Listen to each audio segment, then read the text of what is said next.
Hallo vriende, om 'n Jesus-volgeling te wees, is om soos 'n maraton te hardloop of om soos vir 'n maraton te oefen. Die Christenlewe is soos 'n maraton wedloop. Dis nie hierdie kort 100 meter wedloop nie.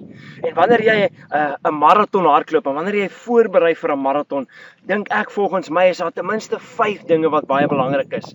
En vir die volgende 5 dae wil ek hierdie 5 dinge noem en sien hoe kan ons dit koppel aan die Christelike lewe, die Christelike wedloop.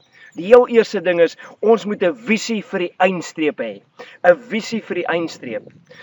Ek onthou ek lees hierdie storie van hierdie 4 ouens wat deelneem aan 'n afloswedloop. En die eerste ou spring weg en hulle is voor en hy gee oor aan die volgende ou en hulle is voor en gee oor aan die derde ou en hulle is voor en halfpad om die baan hou hierdie ou net op met hardloop en hy gaan sit en die ander spanouens dink, wat het gebeur? Hulle hardloop na hom toe, het hy seer gekry, wat gaan aan?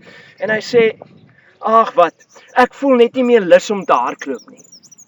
En dit herinner my aan toe ek net in die hoërskool was en tydens ons klere atletiek en deelgeneem aan 'n klomp items en gehardloop en altyd daarvan gehou en 200 en 400 en 800 en die onderwyser kom en sê maar wil ek ook nie die 1500 hardloop nie. Ja, baie opgewonde, verseker, geen probleem nie. Spring weg met groot bravade en na omtrent so amper 3 keer om die baan, toe kan ek net nie meer nie. Toe het ek nie meer energie nie, ek het nie meer krag nie, ek het die verkeerde strategie, ek is nie reg voorberei nie en ek hardloop ook van die baan af. Jy sien, die een ou was net nie meer lus om te hardloop nie. Ek in hierdie omstandighede was nie reg voorberei nie, kon net nie meer aangaan nie. En baie keer is die Christenlewe so. Jy weet, dis 'n wedloop, is 'n maraton. Partykeer voel ons wil ophou met hardloop, maar ons moet 'n visie hê vir die eindstreep. Wanneer ons 'n visie hê vir die eindstreep, dan sal ons gefokus wees, dan sal ons 'n enkel fokus hê. En dit maak nie saak hoe jy begin nie. Wat belangrik is hoe jy klaarmaak, dat ons hierdie wedloop sterk klaarmaak. Jy kan stadig begin, jy kan vinnig begin, maar dis hoe jy klaarmaak. En my doel wanneer ek 'n wedloop hardloop, as ek 'n maraton hardloop of 'n 10 km of 'n halfmaraton is, ek wil sterk klaarmaak.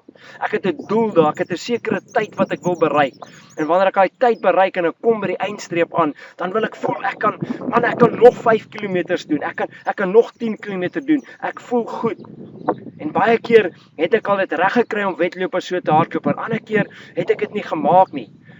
My heel eerste maraton wat ek gehardloop het, was so gewees. Ek kon voel ek kon nog aangaan, ek kon nog meer gegee het, maar dis hoe ek wil klaarmaak, sterk.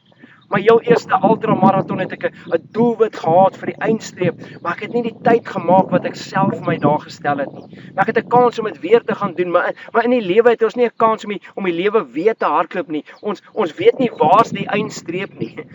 Want jy sien, vir my en jou is die eindstreep wanneer ons lewe hier op hierdie tydelike aarde tot 'n einde kom. Ons sien nie altyd die eindstreep nie. Jy weet, dis nie 100 meter waar ek sien waar ek kan hardloop nie. Daar's nie 'n eindstreep nie, dis 'n onsigbare eindstreep. Ons weet nie, maar ons hou ons oë gefokus op Jesus Christus en ons wil sterk klaarmaak. Almal van julle het dalk al gehoor van Billy Graham. Billy Graham is 'n voorbeeld van 'n ou wat sterk klaargemaak het. Maar daar 2 ouens in 1945 saam met hom begin. Chuck Templeton en Bron Clifford. Templeton en Clifford en saam met Billy Graham het hulle uitstekend begin en hulle het gepreek en hulle is vinnig uit die blokke as te ware. Maar so ongeveer 5 jaar later het beide Clifford en Templeton is hulle van die baan af. Die een het net besluit, hy glo net nie meer nie. Die ander een het net moed opgegee en selfmoord gepleeg. Maar Billy Graham het aangegaan en hy het hierdie wedloop sterk klaargemaak. Vriende, as ons hierdie wedloop van die Christenlewe hardloop, dan moet ons 'n visie hê vir die eindstreep. En ons moet gefokus wees op Jesus Christus op die eindstreep. Filippense 3 vers 13 tot 14 sê juis vir ons, strek uit na wat voor lê. Paulus sê, ek vergeet wat agter my is, ek strek uit na wat voor lê. Ek jaag die wenpaal na. Ek jaag wenpaal toe. So kom ons strek uit na wat voor lê. Wat lê voor? Jesus Christus. Ons hou hom voor oë. Ons jaag wenpaal toe. Hy is by die wenpaal. Kom ons hê 'n fokus. Kom ons hê 'n visie vir die eindstreep in hierdie Christenlewe wat ons doen. Kom ons hardloop en kom ons hê 'n enkel visie vir die eindstreep.